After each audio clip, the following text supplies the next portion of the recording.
Uma nova forma de ler a Bíblia. Através de áudio e escrita. Vários planos de leitura. Mensagens motivacionais.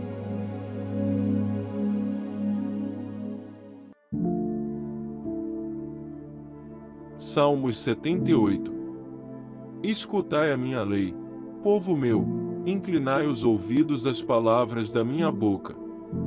Abrirei a boca numa parábola, proporei enigmas da antiguidade, os quais temos ouvido e sabido, e nossos pais nolos têm contado. Não os encobriremos aos seus filhos, mostrando à geração futura os louvores do Senhor, assim como a sua força e as maravilhas que fez.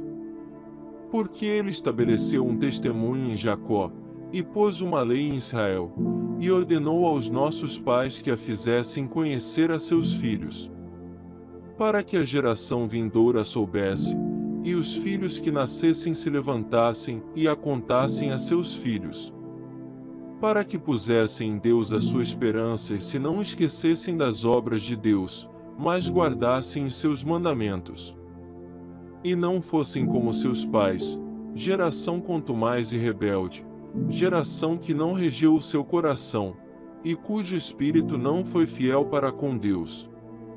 Os filhos de Efraim, armados e trazendo arcos, retrocederam no dia da peleja. Não guardaram o concerto de Deus e recusaram andar na sua lei. E esqueceram-se das suas obras e das maravilhas que lhes fizera ver. Maravilhas que ele fez à vista de seus pais na terra do Egito, no campo de Zoan. Dividiu o mar, e os fez passar por ele, fez com que as águas parassem como num montão.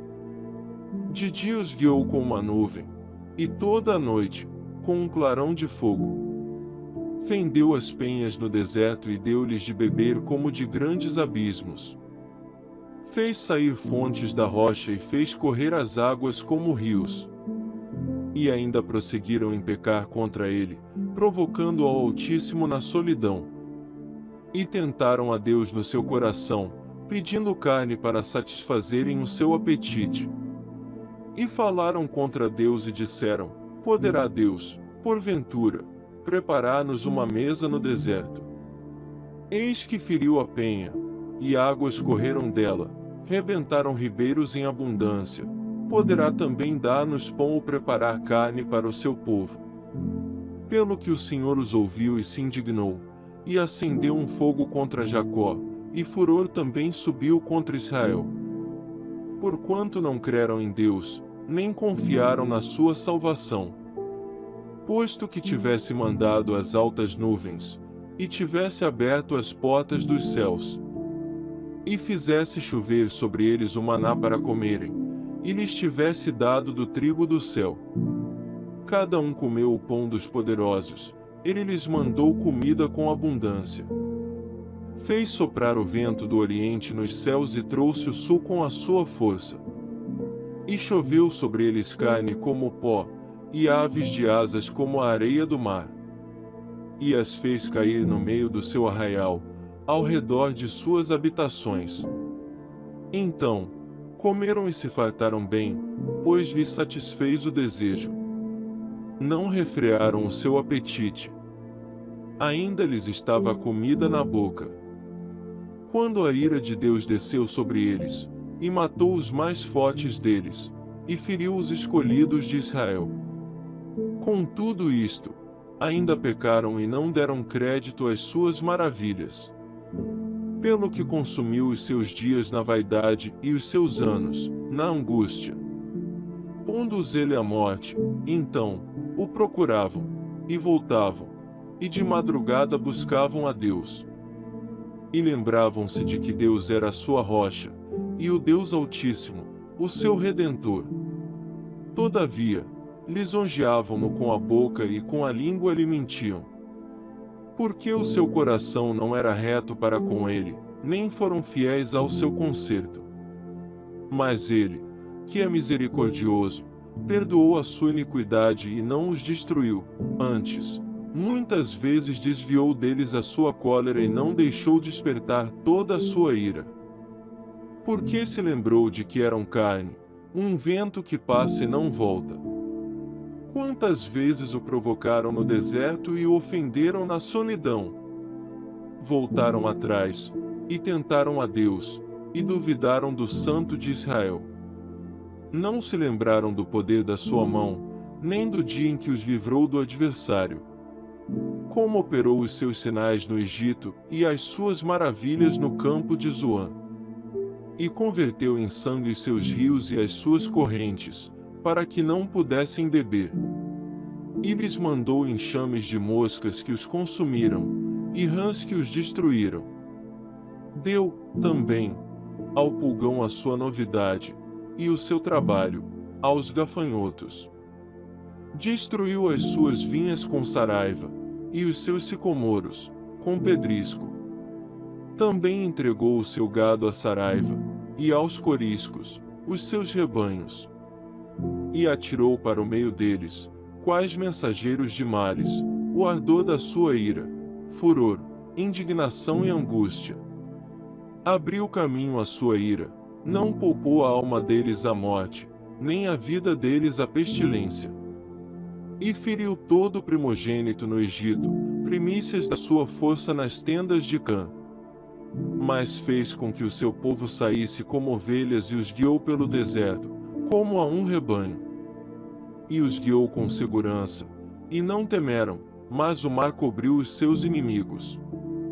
E conduziu-os até ao limite do seu santuário, até este monte que a sua destra adquiriu. E expulsou as nações de diante deles, e dividindo suas terras, lhes deu por herança, e fez habitar em suas tendas as tribos de Israel. Contudo, tentaram, e provocaram o Deus Altíssimo, e não guardaram os seus testemunhos. Mas tornaram atrás e portaram-se aleivosamente como seus pais, viraram-se como um arco traiçoeiro. Pois lhe provocaram a ira com os seus altos e despertaram-lhe o zelo com as suas imagens de escultura. Deus ouviu isto e se indignou, e sobremodo aborreceu a Israel. Pelo que desamparou o tabernáculo em Siló, a tenda que estabelecera como sua morada entre os homens. E deu a sua força ao cativeiro, e a sua glória, à mão do inimigo. E entregou o seu povo à espada, e encolerizou-se contra a sua herança. Aos seus jovens, consumiu-os o fogo, e as suas donzelas não tiveram festa nupcial. Os seus sacerdotes caíram à espada, e suas viúvas não se lamentaram. Então, o Senhor despertou como de um sono, como um valente que o vinho excitasse. E feriu os seus adversários, que fugiram, e os pôs em perpétuo desprezo. Além disto, rejeitou a tenda de José e não elegeu a tribo de Efraim. Antes, elegeu a tribo de Judá, o monte Sião, que ele amava. E edificou o seu santuário como aos lugares elevados, como a terra que fundou para sempre. Também elegeu a Davi, seu servo, e o tirou dos apriscos das ovelhas. De após as ovelhas pejadas o trouxe, para apacentar a Jacó, seu povo, e a Israel, sua herança. Assim, os apacentou, segundo a integridade do seu coração, e os guiou com a perícia de suas mãos. Salmos 78, 72. A sabedoria oferece proteção, como faz o dinheiro. Mas a vantagem do conhecimento é esta: a sabedoria preserva a vida de quem a possui. Eclesiastes 7:12. Não percam os próximos capítulos, clique no card acima ou no link abaixo na descrição. Inscreva-se no canal Orama. Ative o sininho para receber novas notificações do canal pelo YouTube. Fazendo isso, você terá sempre vídeos novos e ajudando o canal. Compartilhe com outras pessoas, amigos, irmãos em Cristo nos grupos de WhatsApp, Facebook, Instagram, ajudando os demais e na divulgação da palavra de Deus.